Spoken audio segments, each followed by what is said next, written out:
എല്ലാവർക്കും ഈ വീഡിയോയിലേക്ക് സ്വാഗതം. നമ്മുടെ ചെമ്പരത്തിലൊക്കെ വരുന്ന വെള്ള പോലത്തെ പൂപ്പലും അതിനുള്ളൊരു മരുന്നാണ് ഇപ്പോൾ പറഞ്ഞു തരുന്നത്. നമ്മുടെ വീട്ടിൽ തന്നെ ഉള്ളതാണ്. ഒരു 1/2 ലിറ്റർ വെള്ളത്തിൽ നമുക്ക് ഏകദേശം 1 സ്പൂണിൽ നിറച്ച് വരുന്ന അളവിൽ നമ്മുടെ ബാർ സോപ്പ് കുറച്ച് അലിഞ്ഞത് ഇതിനോട്ട് ലയിപ്പിക്കുക. 1/2 ലിറ്റർ വെള്ളത്തിൽ ലയിപ്പിച്ചതിന് ശേഷം നമ്മൾ അതിലേക്ക് കുറച്ച് സാനിറ്റൈസർ വീട്ടിലുണ്ടെങ്കിൽ അത് 1-2 തുള്ളി ഒഴിച്ച് കൊടുക്കുക. അത് നന്നായി മിക്സ് ചെയ്തതിന് ശേഷം 1/2 ലിറ്റർ വെള്ളവും കൂടെ മിക്സ് ചെയ്ത് 1 ലിറ്റർ ആക്കുക. 1 ലിറ്റർ ആക്കിയിട്ട് നമ്മൾ ആദ്യം കുറച്ച് വെള്ളം ചെമ്പരത്തിൽ അടിക്കുക. അടിച്ചൊരു 15 മിനിറ്റ് കഴിഞ്ഞിട്ട് ഇത് പ്രയോഗിക്കുക. ഇത് നല്ല രീതിക്ക് പ്രയോഗിച്ച് കൊടുക്കുക. അങ്ങനെ ആഴ്ചയിൽ 2 പ്രാവശ്യം പ്രയോഗിക്കുകയാണെങ്കിൽ നമുക്ക് ആ വെള്ള പൂപ്പൽ ചെമ്പരത്തി പിടിച്ചിരുന്ന വെള്ള പൂപ്പൽ നിശേഷം പോയി കിട്ടി നല്ല പൂക്കൾ കിട്ടും.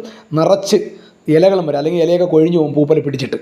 അപ്പോൾ അത് നിങ്ങൾ ശ്രദ്ധിക്കുക. കുറച്ച് സോപ്പിൻ്റെ ഇത് മതി, കുറച്ച് സാനിറ്റൈസർ മിക്സ് ചെയ്യുക. 1/2 ലിറ്റർ വെള്ളത്തിൽ ചെയ്തതിന് ശേഷം 1 ലിറ്ററോട്ട് മിക്സ് ചെയ്ത് ചെമ്പരത്തിൽ നമ്മൾ അപ്ലൈ ചെയ്യുക. ഇത് ചെയ്യുന്നതിന് മുമ്പ് ആദ്യം കുറച്ച് വെള്ളം മൊത്തം ഇലകളിലും കമ്പിലൊക്കെ അടിച്ചതിന് ശേഷം മാത്രമാണ് ഇത് ചെയ്യേണ്ടത്. അപ്പോൾ വീഡിയോ ഇഷ്ടപ്പെട്ട് കഴിഞ്ഞാൽ നിങ്ങളെല്ലാവരും ഇത് മാക്സിമം ഒന്ന് ഷെയർ ചെയ്യുക. ഇത് ജൈവവളമല്ല, അല്പം കെമിക്കൽ വളമാണ്. വീഡിയോ ഇഷ്ടപ്പെട്ടാൽ ഷെയർ ചെയ്യൂ.